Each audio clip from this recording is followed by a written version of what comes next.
Okay, I think I am finally in the place to begin reading.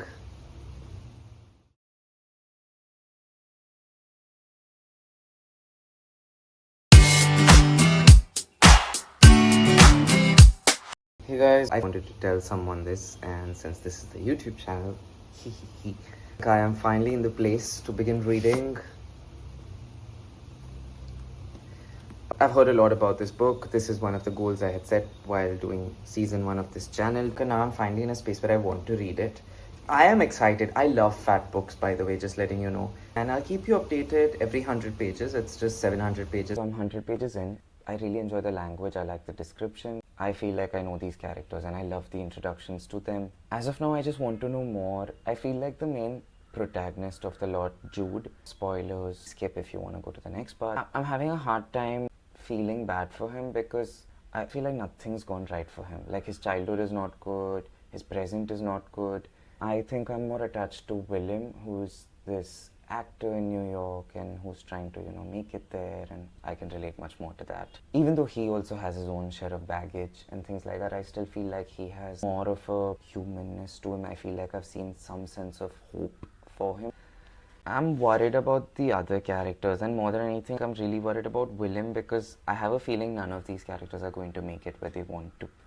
I'm a little worried about what's about to come. Hello. Okay, 200 pages in. I feel like right after I spoke to you the last time, which is when I was like, oh, this Jude guy doesn't really have much going for him. I think 10 pages after that, he has things to hope for. I feel like he's getting better. I also really enjoy books where you kind of get this view of everything in microscopic detail, and I really enjoy it. So I'm rooting for Jude. Now I'm getting to know a lot more about Jude, and I'm glad to see that there are things that also make him happy and that there are things that also keep him going and that he is trying. I like him. I feel really bad for him. I don't know how I would deal with him in person. Spoiler alert. Jude cuts himself a lot, and I'll be very honest with you, I've kind of skipped through a couple of the paragraphs because I'm not going to do that to myself. I'm not going down that road and in that headspace to invest myself that deeply into his self-harm. I wish I could give him a hug, but all I'm going to say is that I'm heavily invested in this book and that I can't stop reading it. I really am enjoying the world that Yanagihara has created and what she's managed to do with time, space,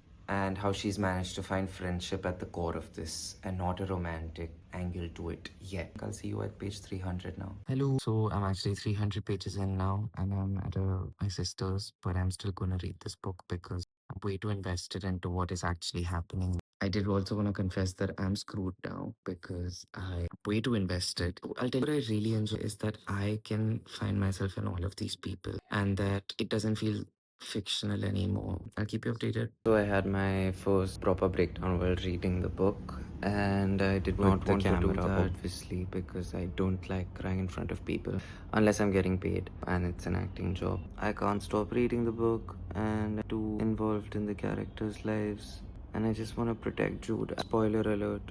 I hate Caleb. I think anyone who reads the book will. But Caleb is terrible and deserves the worst. Brother Luke deserves even far worse, and I think the absolute worst is for the people who think this is trauma porn because it's really far from it. It's kind of what life is for some people. I do enjoy the book. I don't want to talk more. All I want to say is that I can't believe someone's written these words. I can't believe someone's had the courage to actually write this in paragraphs. I'll see you at page 500. Hello. Yeah, I'm almost 500 pages in and I need to sleep. I've been reading for a bit now, but the book's going good. I feel like Jude is finally getting a couple of good things that are happening to him too, which I'm glad because he deserves them. Spoiler alert. Right now, he's in a relationship with Willem, and for whatever it's worth, things are getting better for him. So I'm really, really happy about that. I've reached page 500, and I just want to say that I'm really, really happy for Jude. I feel like I love him and I want to defend him with everything that is in me. And I'm so happy that he has a partner like William. He deserves parents like Harold and Julia. He deserves a partner like William. He deserves the friends he has. And I'm just really happy for him. I think that's all I wanted to say. I am 600 pages in. There are just 100 pages left now. What I love right now is that I think I've actually been dreaming of the book in my sleep. And I have been thinking of Jude and William and JB and Malcolm. Not so much about Malcolm, because I think I'm the least attached to him right now. But what I did want to say is right now I'm at the point in the book where Jude's health is kind of getting worse. He has to go to the hospital a lot more. William's really there for him. I'm really happy that Jude has people like William, and that he has Harold and Julia, and that he's gotten to grow at least middle aged yet. But all I'm thinking of is like the people that told me when I was about to read this that, oh, it's trauma porn and things like that. This book is really not. It's, if you know anyone with a chronic illness, or if you have chronic illness, or have seen a family member go through it, then you probably will really relate to it. Maybe not to this extent. I mean, just what happens to Jude is,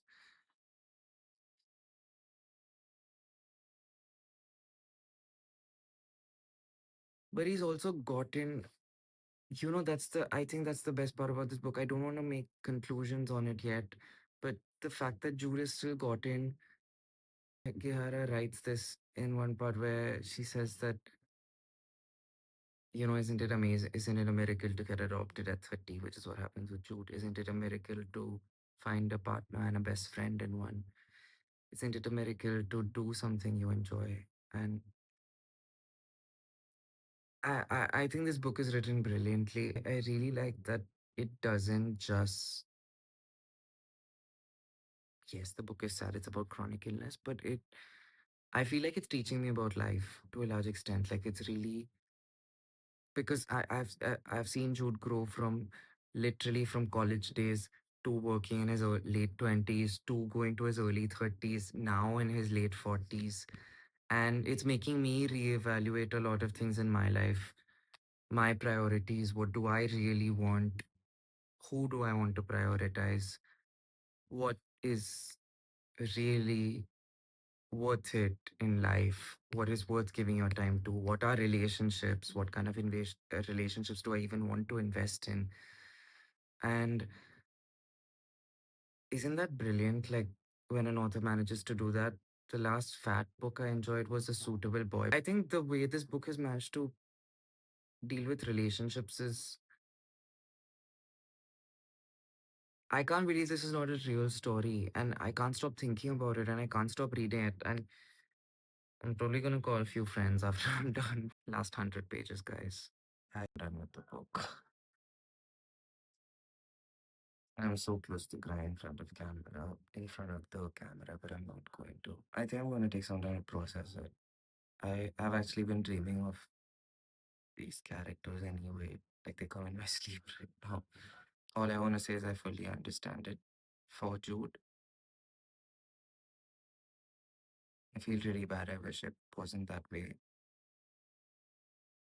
but I completely and wholeheartedly understand. I was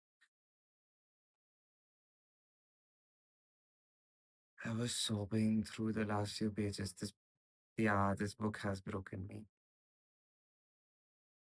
But I still want to say it's healed me in some parts. And yeah, people are right. It's a very sad book, guys. I would still read it again. This book has shattered every part of me.